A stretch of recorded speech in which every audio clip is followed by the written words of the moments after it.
ناظرین، جیسا کہ ہم کمیونزم کی بات کر رہے تھے تو 1818 میں کچھ ایسا ہوا رشیا میں کہ ایک دم سے جو بادشاہت تھی وہ گر گئی اور کمیونزم کا نظام آ گیا۔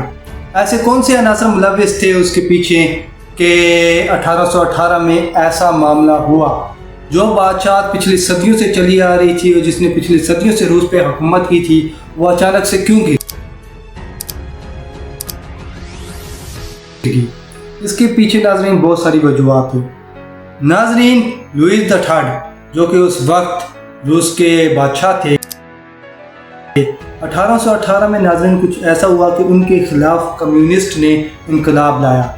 ناظرین، رشیا میں دو گروہ ایسے تھے جو کہ کمیونسٹ نظریہ رکھتے تھے، ایک تو تھے بولشیوکس اور ایک تو تھے مینشیوکس۔ بولشیوکس جو تھے وہ ان کا کچھ ایسا نظریہ تھا کہ ہم لوگ خود جو ہے وہ انقلاب لائیں گے اور ملک میں کمیونزم لائیں گے، جبکہ مینشیوکس کا کچھ ایسا نظریہ تھا کہ وہ جو ہے پہلے تو ملک میں کمیونزم ہونا چاہیے، پھر جو ہے انقلاب آنا چاہیے۔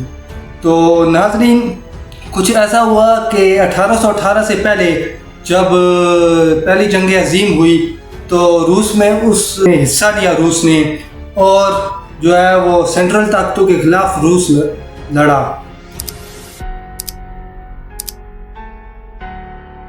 ناظرین، جو پہلی جنگ عظیم ہوئی ہے وہ جرمنی اور ترکی اور جو بلکان کنٹریز تھی، جس میں بہت ساری آ جاتی ہیں، جس طرح کہ آپ دیکھیں تو بلکان میں بہت ساری کنٹریز آ جاتی ہیں، وہ ایک طرف تھی، اور دوسری طرف تھی جی رشیا تھی، UK تھا، فرانس تھا اور امریکہ تھا، یہ دوسری طرف تھی۔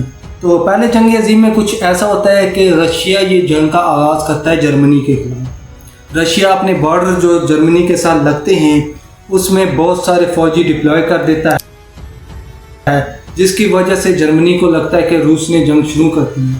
تو پہلی جنگ عظیم کا آغاز کچھ ایسا ہوتا ہے۔ ناظرین، پہلی جنگ عظیم جو ہے وہ یہ طاقتیں تو جیت جاتی ہیں اور جرمنی ہار جاتا ہے، لیکن اس میں رشیا کو بہت زیادہ مالی اور فوجی نقصان ہوتا ہے، جس وجہ سے روس میں ایک انقلاب برپا ہوتا ہے، اور اس کے بعد جو وہاں کی بادشاہت ہے، وہاں کی حکومت ہے، اس کے خلاف احتجاج نکلتے ہیں، اور بولشیوکس کو یہ موقع ملتا ہے کہ وہ اپنا کمیونزم کا جو نظام ہے وہ رشیا میں نافذ کر سکے۔ تو اس طرح جو ہے وہ انقلاب آتا ہے روس میں۔ ناظرین، یہ انقلاب آنے کے بعد آہستہ آہستہ روس جو ہے وہ یونائٹ ہونے لگتا ہے، روس کی جتنی بھی پاورز ہیں وہ کمیونسٹ کے پاس آ جاتی ہیں، یہ اپنے مطابق جو ہے وہ اس میں چینجنگ کرتے ہیں، جس طرح اپنے گورنمنٹ کے مطابق یہ چینجنگ کرتے ہیں اس میں۔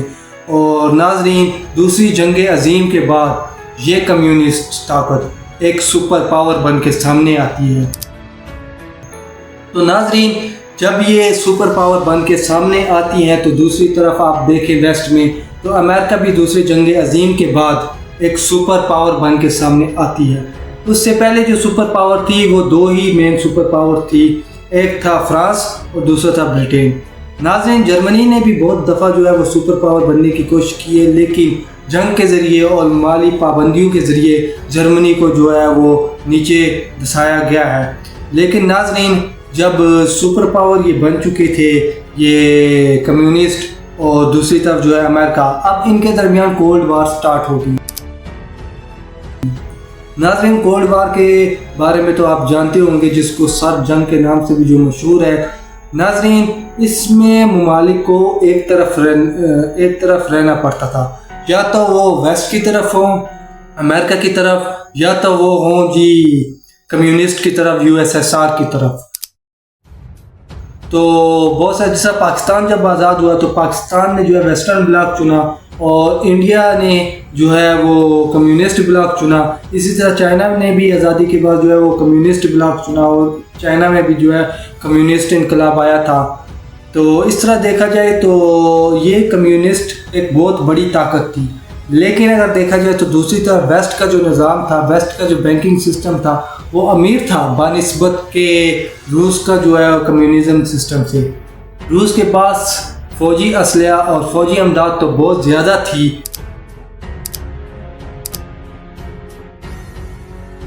لیکن روس کے پاس اتنا پیسہ نہیں تھا کہ وہ ویسٹ کا مقابلہ کر سکے۔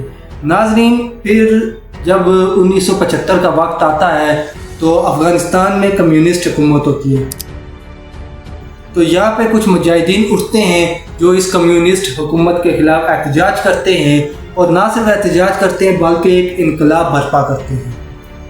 تو ناظرین، اس انقلاب کے نتیجے میں جو حکومت ہوتی ہے افغانستان سے، وہ کمیونسٹ کے ہاتھوں سے نکل کے افغان مجاہدین کے ہاتھ میں آ جاتی ہے۔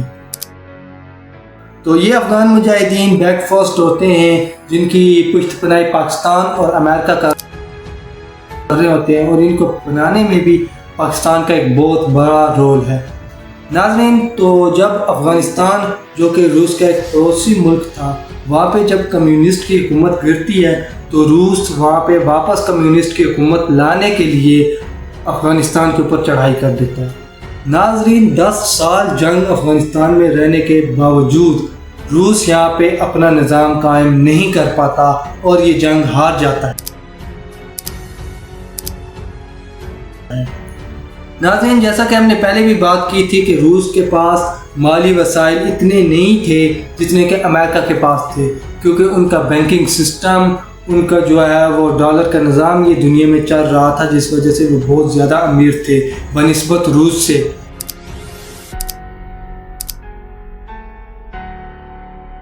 تو اس وجہ سے روس جو ہے وہ بینکرپٹ ہو جاتا ہے، اور روس جو ہے وہ 15 ٹکڑوں میں تقسیم ہو جاتا ہے۔